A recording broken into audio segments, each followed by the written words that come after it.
BJP সন্দেশখালীতে Dilip Mallick যখন দায়িত্ব নিয়ে দলগতভাবে তৃণমূল কংগ্রেসকে এগোচ্ছে এবং বিজেপির যখন তার পায়ের তলার মাটি হারাচ্ছে তখন এই ঘৃণ্য চক্রান্ত আবার নতুন করে করার চেষ্টা করছে। এখন ঘটনা হচ্ছে, কেউ যদি মুখ বাঁধা ব্যক্তি তাকে নিয়ে যায়, সত্যি জঘন্যতম কাজ। সেটা নিশ্চয়ই আইনের প্রতি আস্থা আছে, আইন সেটা দেখবে।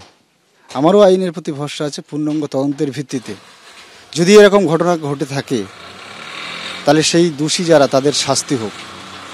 আর আমি সগর্বে বলছি, এরকম নোংরা জঘন্য কাজের সঙ্গে দিলীপ মল্লিক কোনোদিন লিপ্ত থাকে না। যদি ফোন করে থাকে, কল লিস্ট থাকবে, আমি কোথায় গিয়েছিলাম ইয়ারে থাকবে, আমার কাছে ফোন আছে, নিশ্চয়ই পুলিশ তদন্ত করবে। যে কথা বলছে, উনি কি ভিকটিম ছিলেন তাই ওনাকে নিয়ে জোর করে তুলতে হবে আমাকে?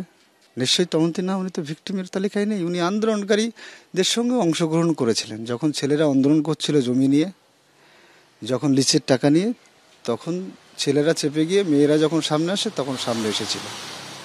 লোকে বলছে, দিলীপ মল্লিককে যদি ঘৃণ্য চক্রান্ত করে দোষী সাব্যস্ত করতে চায়, সেটা আইন বুঝবে। কিন্তু আমার লড়াই, তৃণমূল কংগ্রেসের লড়াই, আমাদের যে লড়াই, সে লড়াই জারি থাকবে।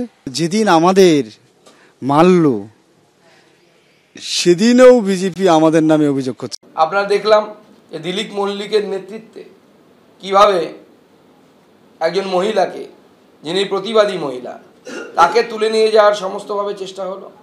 যারা তার মুখ বেঁধে চেপে তুলে নিয়ে যাওয়ার চেষ্টা করেছিল, তারা সেখানেও বলে যে তুমি কোর্টে গিয়ে বলবে যে এই ধরনের কোনো ঘটনা ঘটেনি, এবং এই ধরনের কোনো ঘটনা ঘটেনি, এটা বিজেপি সাজিয়ে বলতে বলেছে, বিজেপি বানিয়ে বলতে বলেছে, তাই আমি বলেছি।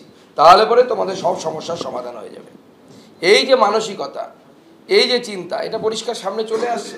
যে তৃণমূল কংগ্রেস এইভাবে পুলিশকে দিয়ে ভয় দেখিয়ে পুরো ঘটনাটাকে উল্টে দেওয়ার চেষ্টা করছে। তো আমরা দেখে অভ্যস্ত তো বাংলায়। মাস্টারমশাই, আপনি কিছু দেখেননি? সে মাস্টারমশাই, এখন মাস্টারমশাইদেরকে চুপ করানোর চেষ্টা হচ্ছে তৃণমূল কংগ্রেসের তরফ থেকে।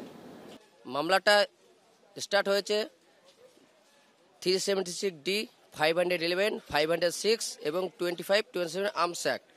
মামলা স্টার্ট হয়েছে শাসক দলের প্রভাবশালী নেতা দিলীপ মল্লিকের নেতৃত্বে পিকাই দাস, সঞ্জয় দাস এবং আরও অনেকে।